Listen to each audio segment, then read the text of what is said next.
Mateusz Gamrot is in for a rude awakening against Rafael Fiziev this upcoming weekend.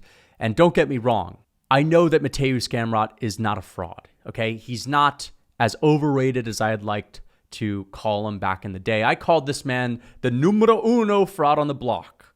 He's not a fraud. He's really, really good. He's a top 10 lightweight on planet Earth, for goodness sakes. He's just not top 5. And he's not even top 6. But he's damn near close. Now, why is he not top 6? Well, I think Rafael Fiziev is the perfect 6 man in that lightweight division. And I think he's going to punch a hole through Mateusz Gamrot's face. And I think he's going to win this fight with knockdowns. Why do I say knockdowns? Well, there's no secret. Mateusz Gamrot gets hurt in basically every single one of his fights these days. He gets dropped all the time. He got dropped by Saryukian, by Guram Kutateladze, of all people. And of course, that famous moment against Beneil Dariush, getting dropped with the mule kick. Not only that, the guy got dropped against Jalin Turner. He's always getting dropped, but that cardio is his savior. By the way, at the end of this video, or in the second half, I'm going to be breaking down Bryce Mitchell and Dan Ige too. I just thought I'd mention that. That's why the video is so long. You're probably wondering. I'm breaking down that fight. Just go to the timestamps in the description if you want to hear my take on that. But let's get back to the main focus. Why do I think that Rafael Fiziev is going to tear through that boy Mateusz Gamrot? Well, I'll tell you why. Mateusz Gamrot's got a couple of ways to win this fight. Number one is to take advantage of Rafael Fiziev's weakness. What's the weakness? Rafael Fiziev's weakness is his gas tank. It's not even necessarily just the gas tank. It's the way he manages having a average gas tank, all right? It's nothing crazy. If he had a crazy Merab-like gas tank, it doesn't matter how you manage it. That's how we get Merab. But my point is, look at the Justin Gaethje fight. Perfect example. Or the Bobby Green fight. Bobby Green fought the ego of Rafael Fiziev very early on in that fight, started talking shit to him, started jawing at him a little bit. Rafael Fiziev, he's a younger fighter at the time. He wants to prove a point. He has a chip on his shoulder, so he turns up the heat, eventually tiring himself out a little bit more, making him an easier target without as much sting on the end of those shots in the third round. So we see Bobby Green start to tee off on him against Justin Gaethje. I'm sure Rafael Fiziev went into this fight with a beautiful game plan. But it's that classic, everyone's got a plan until they get punched in the mouth. That's what happens when you get punched in the mouth by Justin Gaethje when he starts to have success. Rafael Fiziev started to slow down, and that's ultimately why I said Justin Gaethje might go out here and win that fight. And not only did he win, it was actually pretty damn close. That's credit to Rafael Fiziev. It actually makes him look even better that he had a close fight with Justin Gaethje. If we're really thinking about it, looking at Justin Gaethje right now, that's probably the best pure striker in the lightweight division. I mean, for goodness sakes, I hear people telling me these days that Gaethje takes out Volk and he knocks him out. He would have a chance. I'm not saying he beats him, but he has a chance. I think Volk takes him down and beats the fuck out of him, exposes his whole air. Pause. But you know what I'm getting at. Exposes the weakness of Justin Gaethje. Back to Rafael Fiziev. I've seen him mismanage his gas tank multiple times in his career. But the one time in which I saw him take on a truly relevant opponent to this matchup, and I'm talking about the RDA fight. RDA shot 16 takedowns. He landed 2. Now, unlike RDA, okay, Mateusz Gamrot is in his prime. He's at his peak. All right, he's training at Coconut del Rio, Florida. He's training with Dustin. He's training with the boys over there at American Top Team. A lot of good grapplers. He's at his peak. He's got amazing cardio. That being said, again, RDA had 14 of his takedowns stuffed. And in a 5-rounder, okay, against a guy that doesn't have devastating power, against a guy that's not going to be out here talking shit, jawing at you like Bobby Green, Rafael Fiziev was able to fight a perfect rhythm, okay? Now, there is going to be a difference with someone like Mateusz Gamrot. He's going to shoot a little bit more than RDA. RDA doesn't chain takedowns together like Mateusz Gamrot. But Mateusz Gamrot, if he gets it stuffed, he'll be right back on you. Here's the thing, though. How did Rafael Fiziev win that fight? He picked RDA apart when he would close the distance. And he damaged RDA badly in that fight and ultimately KO'd him in the 5th round when he tried to close the distance. I always see Mateusz Gamrot getting hurt. I've seen him get dropped time and time again. And the difference between Jalin Turner and Rafael Fiziev in this matchup is that Rafael Fiziev has that stubborn, stocky build. And I really do think that those stubby, stocky legs of Rafael Fiziev are going to pay dividends with his takedown defense. Not only that, he proved good takedown defense against RDA, who's a pretty decent grappler. He's been training for Islam Makhachev from the get-go. If you've ever even heard a Rafael Fiziev interview, all he ever talks about, for goodness sakes, is the fact that the number one guy on his mind at all times is Makhachev. Even before Makhachev got the belt, Rafael Fiziev would go out here and say things like, I don't care about Charles, I'm training for Makhachev. You already know this guy's drilling good takedown defense. And he trains out of Thailand. We have a lot of guys out there that have phenomenal takedown defense. Volk used to train there, great takedown defense. Petr Yan trains there, great takedown defense. And my ultimate point is that Rafael Fiziev's takedown defense is amazing. And even if this fight gets to the ground, this is really what we're getting at.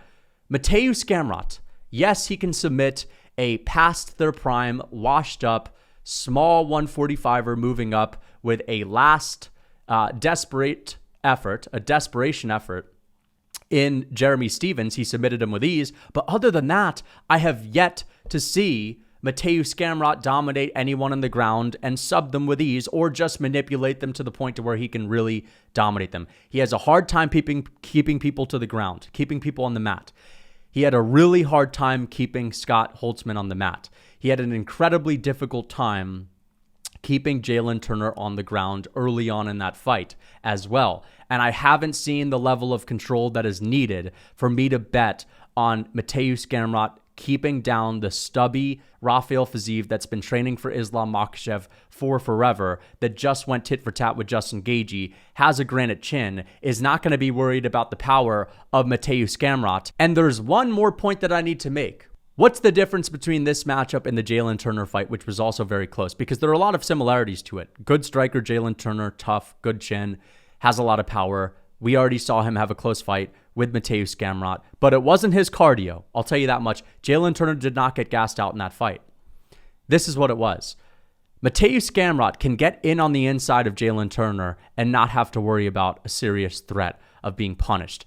As long as he works around the range and the long rangy weapons of Jalin Turner, he's in a place where he can be a little bit safer. You know what I mean? With Rafael Fiziev, you not only are at a high risk of getting fucked up with kicks at kicking range, but if you're trying to close the distance, it's like, okay, you're not really getting past this long reach to where you're in a safe range, because he has these short, stubby limbs that he can catch you with big hooks in the pocket. And I think that's where Rafael Fiziev is most dangerous. I mean, he caught RDA with knees in that fight, flying knees with big hooks, and that's ultimately what was part of the finishing sequence. I think that Mateusz Gamrot's going to have to close the distance, and when he closes that distance, that's where Rafael Fiziev is most dangerous. And because Rafael Fiziev knows he's fighting a grappler that has to take him down to win this fight, I think he's going to be reserving his energy, especially because there's not much of a power threat coming in his direction. You know what I mean? Like, he doesn't really have to respect the power of Mateusz Gamrot that much. And let me say this about Gamrot.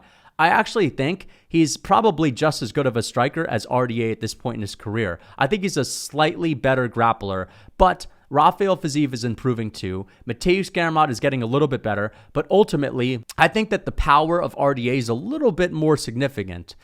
And I think it's going to be a very similar fight. I do not see any kind of one-shot KO potential from Mateusz Gamrot. I do not see an ability of him to sting Rafael Fiziev. And ultimately, even if he does close the distance, it's going to be a bitch to get Rafael Fiziev down, who's proven to have good takedown defense, that has that stubby build. And also, he's putting himself in significant danger as he closes the distance, because Rafael Fiziev's got those stubby, stubborn hooks on the inside, and he's got a lot of power in his hands. Now, I think his power, to be honest, has been a little bit overrated by some people throughout his career, because people have been able to take it every now and then. But again, I think Rafael Fiziev, 5-rounder, is going to make it a point to conserve his energy and to kind of rely on landing the shots that count. And I think the shots that count in this fight are are going to be the body kicks, they're going to be the leg kicks, and they're going to be the hooks and the knees on the inside. And I think that those are the difference makers in this fight. I think that he does have the power to drop Mateusz Gamrot, a guy that's gotten dropped left and right in basically all of his last previous fights. And I just don't see Mateusz Gamrot having the best ability to submit Rafael Fiziev. Where's the finishing potential? You know what I mean? It's like, sure, he put away Diego Ferreira up against the fence with a knee, but Diego Ferreira is like, yeah, he's all right. He just flatlined Michael Johnson. He's okay. He's a decent grappler. I'll give him that. He's a good grappler. Very good grappler. But let's be honest, guys. Diego Ferreira is not on Rafael Fiziev's level, and he's also declining and past his prime just a little bit. And of course, we have to look at that fight that he had with Jeremy Stephens, the short, past their prime, washed up former featherweight. That's the last guy twisted into a pretzel. But everyone else, Mateusz Gamrot has struggled with to some degree. And even taking down Jalin Turner, I honestly believe that Jalin Turner probably would have done a lot better if he had not switched up from a striker to a grappler at the last second. I felt like that actually favored Mateusz Gamrot a little bit more, because Gamrot's always going to have like the same kind of approach to a fight. It's always kind of shooting a lot of takedowns and having a heavy pressure style.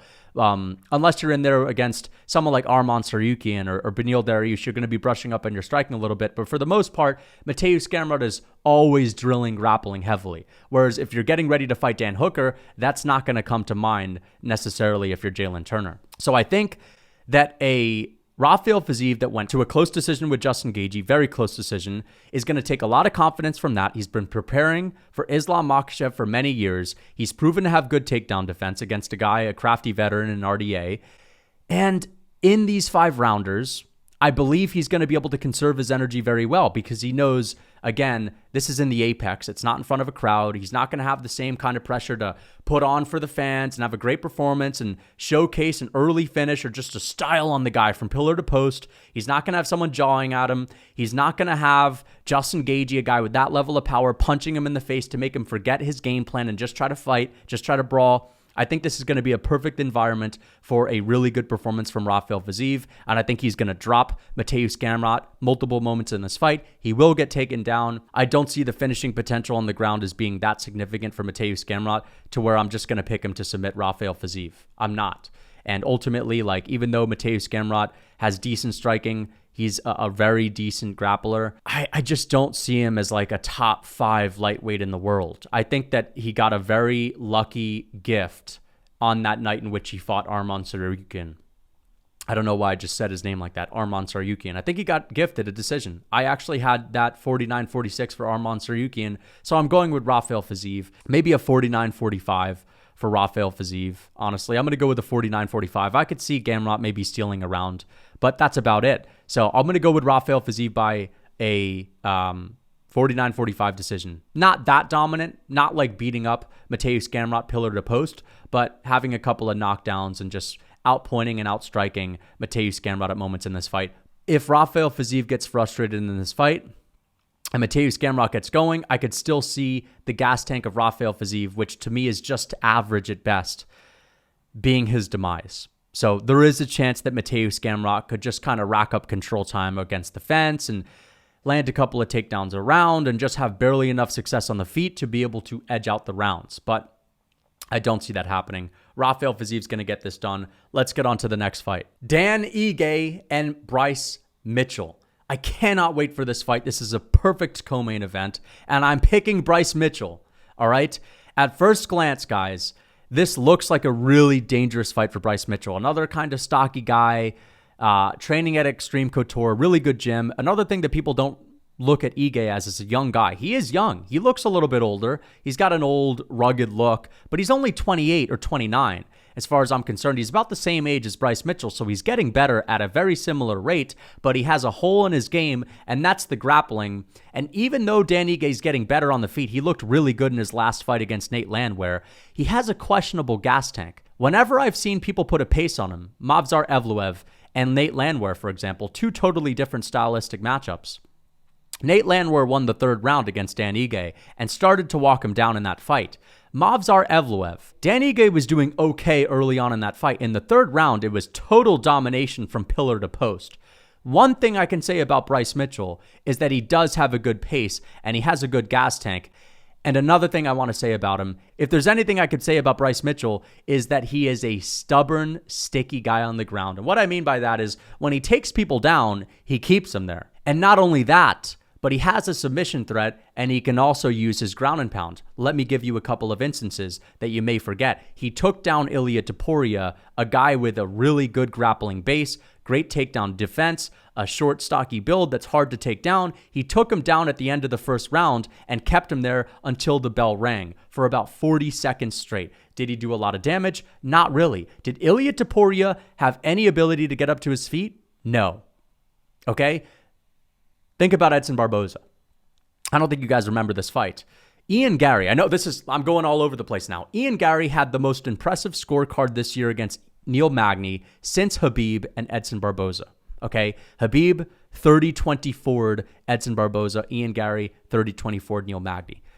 30-25 was the overwhelming scorecard for Bryce Mitchell. Two judges gave him a 30-25 against Edson Barboza on that night.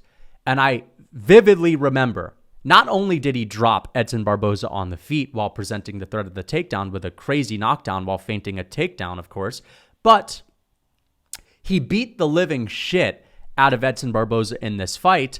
And I remember this very well. I remember thinking to myself, wait a second, in a way, this was a little bit easier than Khabib made it look. Now, don't get me wrong, different version of Edson Barboza, of course, past his prime, but still Edson Barboza, a dangerous guy. And I'm not saying that he beat him up as badly and landed harder shots than Khabib on the ground, but he made it look more effortless. Edson Barboza is someone that reminds me of Dan Ige when it comes to the grappling, because Dan Ige has a serious hole in his game. He's been taken down and dominated by Movsar Evloev. He's been taken down and had his back taken by TKZ. And here's the thing, the gas tank, as I mentioned, he's gotten tired, and that's happened especially when he's being grappled against. And ultimately, guys, what kind of takedowns does Bryce Mitchell land? Unlike a lot of the modern day MMA fighters that try to get their takedowns up against the fence with single legs, or they try to use an inside trip, Bryce Mitchell is one of the few grapplers that I can really think of that thrives on getting double legs in the center of the cage, which also makes it difficult for his opponents to use the cage to get up to their feet, to work their way up. Dan Ige's gotten taken down multiple times in the center of the cage. Dan Ige was taken down at will by Movsar Evloev in the center of the cage. He was taken down in the center of the cage by TKZ. And again, we're talking single legs, we're talking double legs. Bryce Mitchell's double leg is beautiful. He is not a guy that necessarily needs the cage to get himself a takedown. That's what is really going to sell this fight for me. I think he's going to take Dan Ige down, and I think he's going to keep him there when he gets him there. And it's only a 3-round fight. It's not like he's got to really think about the way he manages his gas tank that much. Give Bryce Mitchell 2 rounds to get a takedown, he wins the fight. Now, how does Dan Ige win this fight? Number 1, drastically improved takedown defense. Number 2, a little bit better cardio. And number 3, get the KO. If he does not KO Bryce Mitchell, I really don't think he's got the best chance of winning this fight because, again, Bryce Mitchell, he's also improving. He's going to have a chip on his shoulder after that Ilia Topuria fight. He claims that he was sick. I don't know how much merit there is to that. He could have been a little sick, but a lot of fighters go into fights compromised. I think that he's going to be improved. He's been out of the cage for a while. He's still young. He imposes his will so much. And Dan Ige, although he's been impressing me a little bit lately on the feet in some of these fights, this is not a striking battle. This is not a match on the feet. And it's not like he has the complete one-hitter quitter to the next degree. Like, he's knocked a couple of guys out. You know what I mean? He put away Damon Jackson in the second round. He knocked out Gavin Tucker in the first round. But you're looking at these guys, and they're a little bit older. You know what I mean? They don't have the same kind of gas tank. And we just talked about Mateusz Gamrot and how he's got the ability to recover because he's got a really good gas tank. Colby Covington's another example of that. Bryce Mitchell, yes, he got beaten up by Ilia Topuria, but Ilia Topuria is just a little bit of a different level. He's a little bit of a different thing.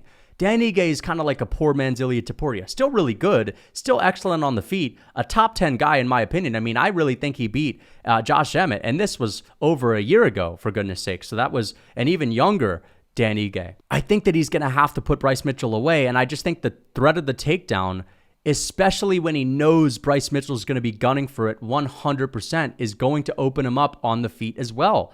And we've seen Bryce Mitchell do all right. I know people like to shit on his striking a little bit. He doesn't have a lot of power in his hands, but he was landing some decent shots on Ilia Topuria in their fight. He was landing a couple of head kicks. He was landing nice jabs. He was landing good front kicks to the body. He's got a good front kick to the body. And of course, dropping Edson Barboza. I think his striking is good enough, and it's not slow and sluggish. And I think he'll be able to at least handle his own until he gets an opportunity to shoot a takedown. And of course, the threat of the takedown is going to make Dan Ige think twice about throwing. I think he's going to be a little bit reserved because of it, because I'm thinking about the guys that have taken down Dan Ige. Evloev, of course, he presented the threat of the takedown. But unlike Evloev, when people think about Bryce Mitchell, it's 100%. That's a grappler. Evloev is a guy that's a little bit more well-rounded. So I think that there's going to be this mystique about Bryce Mitchell as, don't get taken down. If he takes you down, that's bad news, because you might not get completely obliterated and knocked out, or you may not get submitted with ease, but you're going to be held down there. And so ultimately, I'm going to go with Bryce Mitchell to win this fight by decision. I think he's going to get this one done by decision. I think Dan Ige is tough as nails. I think he's going to have some improved takedown defense and scrambling ability. He's got an amazing team around him with coach Eric Nixick. And of course, we also know that Extreme Couture, they just have a ton of good sparring partners out there for Dan Ige as well. I think he's going to have moments on the feet, but I think Bryce Mitchell is going to do well enough on the feet to be able to take this to the ground. And once he gets it there, I think he's going to keep Ige down there and just run away with the fight due to his stamina, due to the gas tank, and his ability to just control people on the ground. So let me know what you guys think in the comments about both of these fights. Who do you have winning? Again, I'm picking Mitchell, and I'm picking Rafael Fiziev, both by decision. Until next time. It's summer, and that gives you no rhyme or reason to run around here looking like Sean O'Malley. And I understand, it's fun to fit through door cracks sometimes. But why not build the actual strength to just open the door? So if you're actually trying to pack on some mass, and if you're a beginner and you're looking like O'Malley, you could check out my novice lifting program. I've personally designed these programs to help you guys put on as much muscle as possible without hitting plateaus. So check it out, guys. If you're interested, use code MMA for 30% off. The link is in my description.